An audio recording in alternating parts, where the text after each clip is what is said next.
Hello! Today we are going to start our new unit on trigonometry. We are going to be doing new trigonometry concepts that you guys have not seen before. I know in the past we practiced like our SOHCAHTOA, our right triangle trigonometry and things like that. But now we're going to learn a few new things this unit.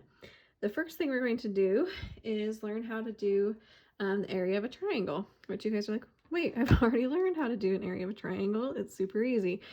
Well, we do know it's possible to find the area of a triangle when you use the formula 1/2 times base times height, which you guys learned all the way back in probably like 6th grade. But there is another way to also do it. You can find the area of a triangle using trigonometry when you're given two sides and an angle. So in order to do this, you must draw an altitude. So again, think of altitude as like the height of your triangle from the vertex of the triangle straight down to the other side. So let's say I have this triangle right here, and you'll notice in trigonometry, especially in this unit, they are going to label the triangle corners with capital letters A, B, and C. And then we use lowercase letters of the angle straight across from it. So if this is angle A, this is going to be side A with a lowercase a. If this is angle B, then side B is going to be straight across from it with a lowercase b.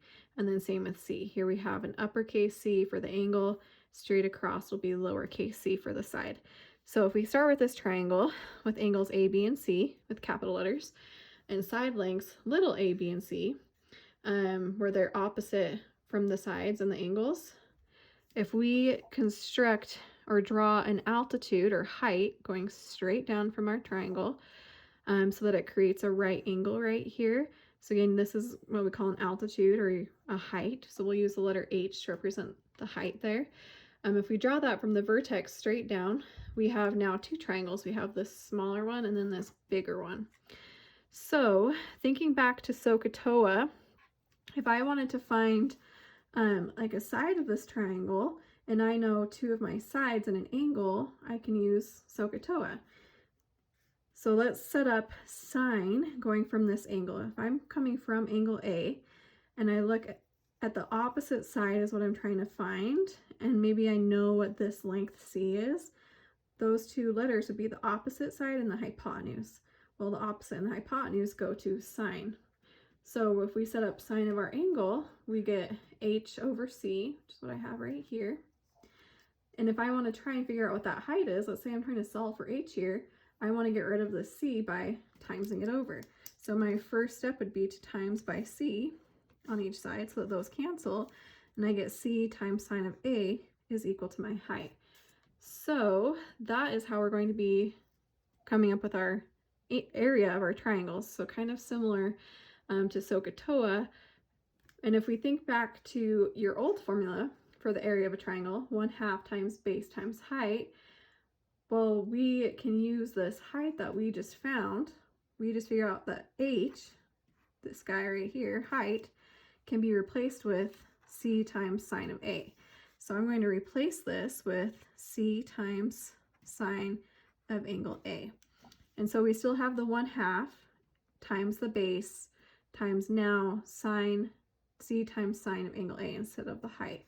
So we're just replacing this instead of H for our height. So the reason we use this is when we don't know enough information. So like if I don't actually know the height of my triangle, I know the base but not the height, this formula is not good enough. We can't do 1/2 base times height.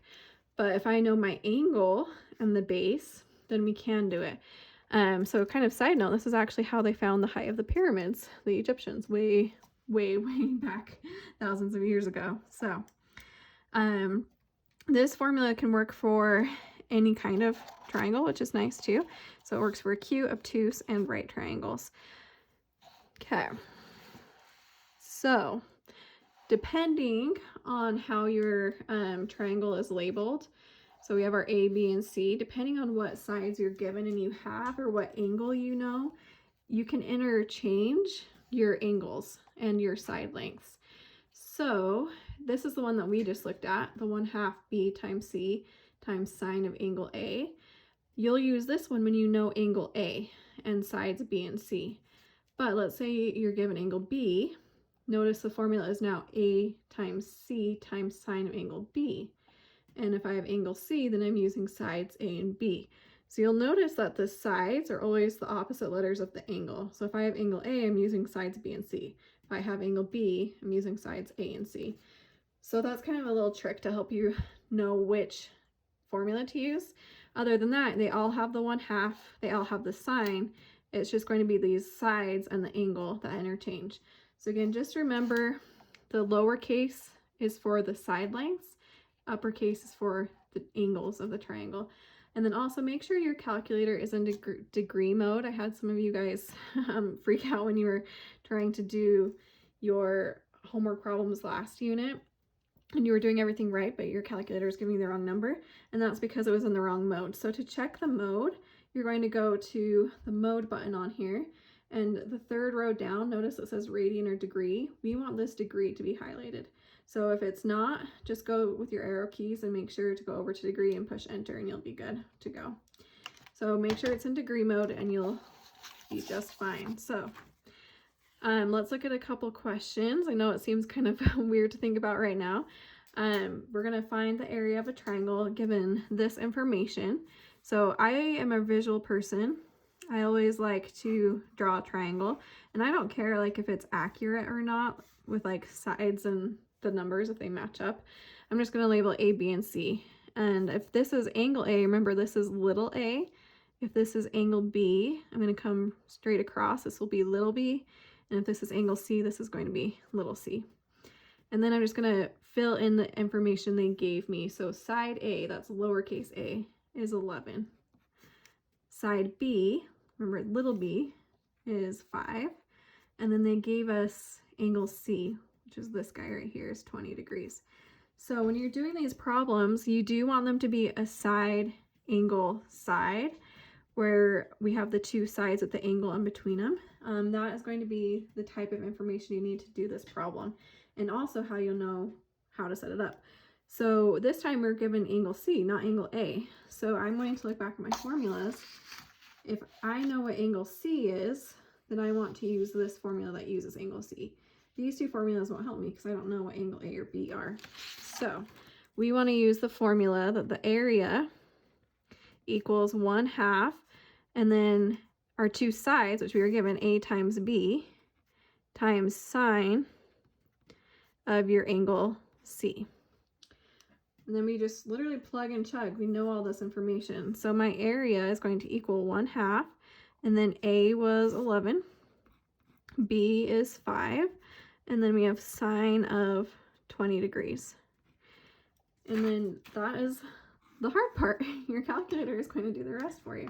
So now you're just going to type in, and you can do 0.5 instead of 1/2. That's usually what I do. 0.5 times 11 times 5 times sine of 20 degrees. And we push enter and we get this 9.4. And it should tell you where to round to. So like on this one, it says round your answer to the thousandths, which is 3 decimals. So if I go back 3, the one after is a 5. So this 5 is going to bump this 5 up to a 6. And we get that our area is equal to 9.406. And it is an area, so we do usually want to have the right units if they give it to you.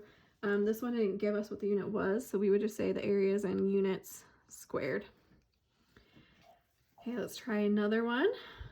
So again, I usually just draw a picture and label it A, B, and C. It doesn't have to be pretty. Like that edge is really ugly right there. So then this would be little a straight across, little b is across from angle B, and little c is across from little c. And then we're going to label what we know. So here I have side B is 13, side C is 7, and angle A, which is this guy, is 43 degrees. So notice again, we have that side angle side relationship right here. We want to have that relationship. You'll notice you'll have this on these problems where you have that side and then that angle in between. You can still do problems that don't have that side angle side relationship. They just get a little bit trickier, and we'll actually look at some of them when we get farther into the unit. As of right now, you guys don't know how to solve them, but we'll get there in the next few days. So now that I have that side angle side, you guys remember doing that side angle side notation back probably last year or the year before, we know we can do our area of a triangle formula. And since this time we have that angle A and the sides B and C, our area formula is going to be 1/2 B times C times sine of our angle. So again, it's always going to be the two other sides. If I'm using angle A, I'm using sides B and C. So then we just plug it in. 1/2 times 13 for B times 7 for C times sine of angle A, which is 43. And throw it into your calculator. So I'm going to do the 0.5 times 13 times 7 times sine of 43. And we get to the thousandths place. This 9 is going to bump the 0 up to a 1. So we will get that our area equals 31.031. And we'll just say units squared here. And that would be our answer. So really not that bad. You guys are probably like, wait, that's it? That is it for today.